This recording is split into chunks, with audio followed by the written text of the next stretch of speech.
वहीं कानपुर में Zika virus का कहर बढ़ता जा रहा है और इस वायरस ने शहर में तांडव मचाकर रख दिया। और वहीं कानपुर में जीका वायरस के मामले लगातार बढ़ते जा रहे और कोरोना संकट से निपटने के बाद इस वायरस ने सबसे ज्यादा टेंशन बढ़ा दी और जीका वायरस के कानपुर में कुल मिलाकर 89 मामले सामने आ चुके हैं। और वहीं कानपुर शहर के चीफ मेडिकल ऑफिसर ने बताया कि संदिग्ध लोगों के सैंपल जांच के लिए भेजे गए थे, जिनमें 10 लोगों की रिपोर्ट पॉजिटिव आई। और इससे पहले शनिवार को कन्नौज में भी पहला जीका वायरस का केस सामने आया था और वहीं पीड़ित की उम्र 45 साल थी, जिसमें जीका वायरस होने की पुष्टि हुई थी। और वो शख्स कानपुर के शिवराजपुर स्थित कासामाऊ गांव में रुका था और उसका सैंपल 3 नवंबर को भेजा गया था, जिसमें उसकी जांच रिपोर्ट पॉजिटिव निकली।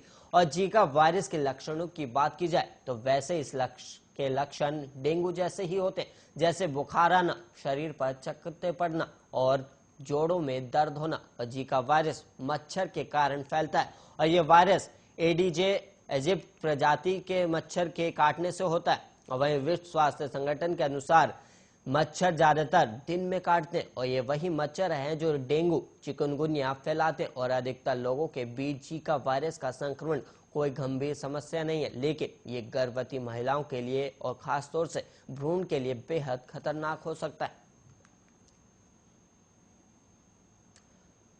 और वहीं प्रधानमंत्री नरेंद्र मोदी द्वारा नोटबंदी के ऐलान के 5 साल हो चुके और वहीं 8 नवंबर 2016 को प्रधानमंत्री नरेंद्र मोदी ने देश में नोटबंदी का ऐलान किया था, जिसके बाद उसी दिन आधी रात में 500 और 1000 के नोट चलन से बाहर कर दिए गए थे। और वहीं आइए जानते हैं कि नोटबंदी के बाद इन 5 साल में कितना बदलाव आया। और वहीं आंकड़ों पर गौर करें तो नोटबंदी के 5 साल के बाद भी देश में करेंसी नोटों का चलन बढ़ता ही जा रहा है और हालांकि इसके साथ ही डिजिटल पेमेंट भी तेजी से लगातार बढ़ रहा है और लोग कैशलेस पेमेंट मोड पर अपनाते जा रहे हैं। और नोटबंदी में 500 और 1000 के नोटों को बंद कर दिया गया था और इसके कुछ दिनों बाद 500 का नया और 2000 रुपए का नया नोट सरकार ने जारी किया था और बाद में 200 रुपए का नोट भी शुरू किया गया। और वही नोटबंदी के बाद अगले कई महीनों तक देश में काफी अफरा तफरी का माहौल था और वही लोगों को पुराने नोट जमा करने और नए नोट हासिल करने के लिए बैंकों में लंबी लाइनों में लगना पड़ा और कहा गया कि इससे काला धन खत्म होगा और नकदी का चलन कम होगा। और वहीं रिजर्व बैंक के आंकड़ों के मुताबिक नोटबंदी से पहले 4 नवंबर 2016 को देश में चलने वाले रहने वाले कुल नोटों का मूल्य 17.74 लाख करोड़ रुपए था, लेकिन ये बढ़ते हुए इस साल 29 अक्टूबर को 29.17 लाख करोड़ रुपए ही हो गई। यानी नोटबंदी के बाद से अब तक वैल्यू के लिहाज से नोट के सर्कुलेशन में करीब 64% की बढ़त हुई है।